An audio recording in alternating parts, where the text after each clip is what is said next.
Good afternoon. This is Business Mondays at the Urban Farmhouse. I'm Craig Forbes from Alpha Omega Wealth Management, and with me today is Caley Cantrell from the VCU Brandcenter. Good afternoon, Caley. Hello. So tell me, if you would, what is the VCU Brandcenter?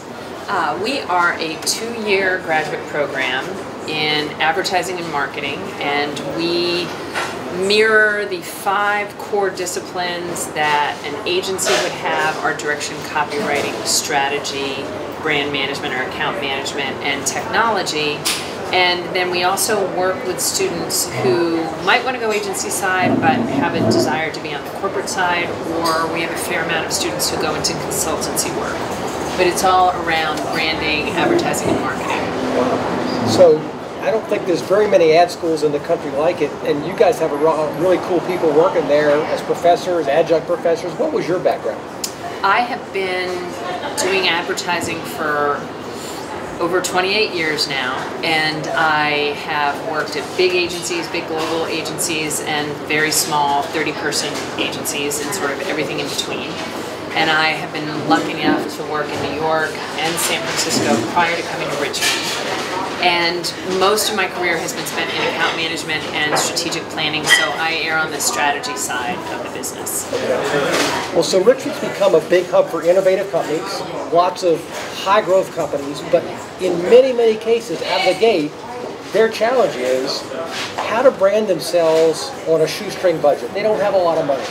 So first question related to that, is it a fair assumption out of these companies' place that to actually do branding in your traditional way you might think of from the large company is very difficult to do, very expensive, or is that a misperception? Well, I think you have to remember that a lot of those big companies you're referring to were small at one time.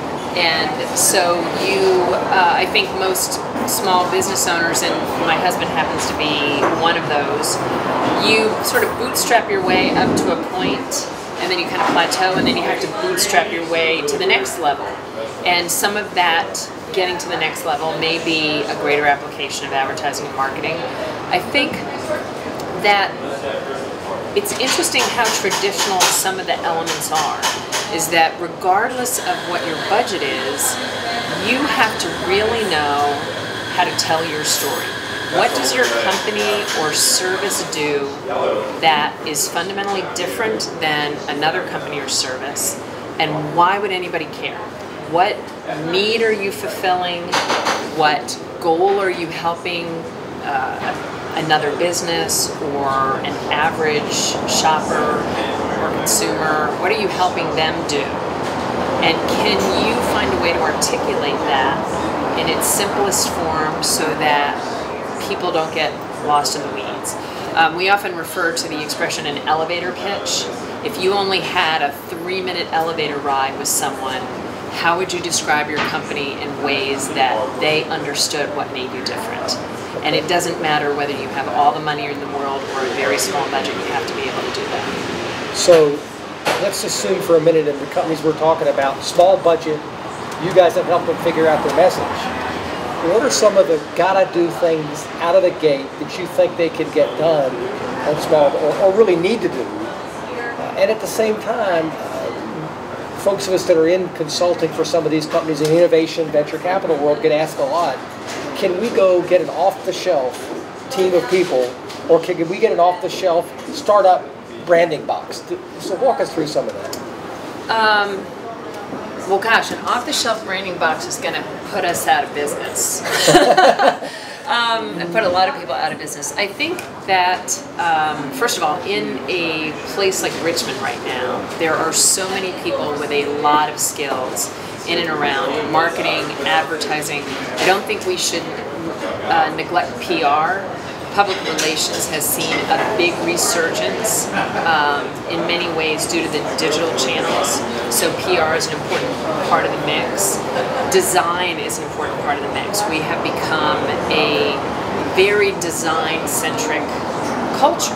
If you go into the toothpaste and toothbrush aisle and try to quickly buy a toothbrush and see all the different shapes, sizes, colors, claims, you realize how attracted we are by smart design.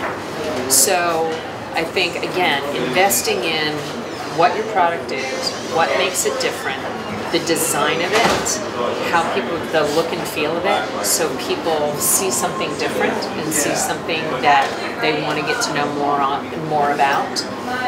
I think that you cannot underestimate the power of your own personal network, either business or professionally.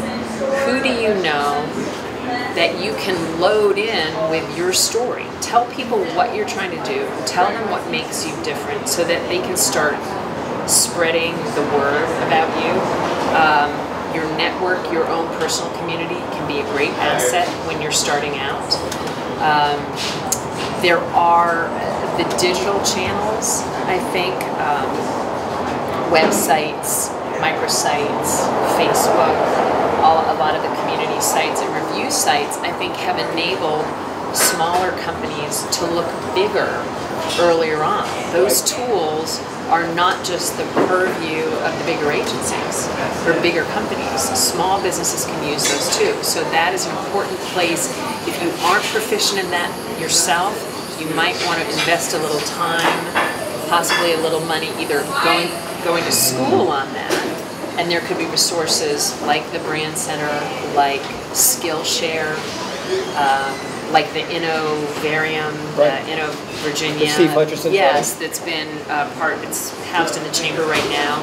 They are doing a lot of teaching and coaching for entrepreneurs and budding entrepreneurs. So I think there are some very simple, low-hanging fruit tools that you can take advantage of. So, does the Brandcenter actually work with small startup companies directly, or do they try to farm this out to other bigger companies? One of the things that the Brandcenter has is an executive education program, and I think doing more in and around entrepreneurship in our program would be a great idea.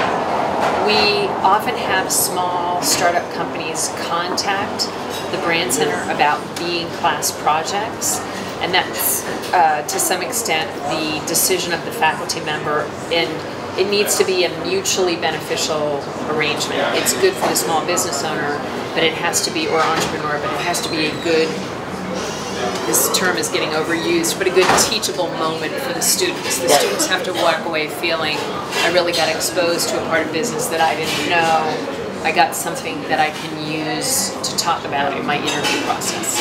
Wow, really cool. Well, Caley, thank you very much for talking today.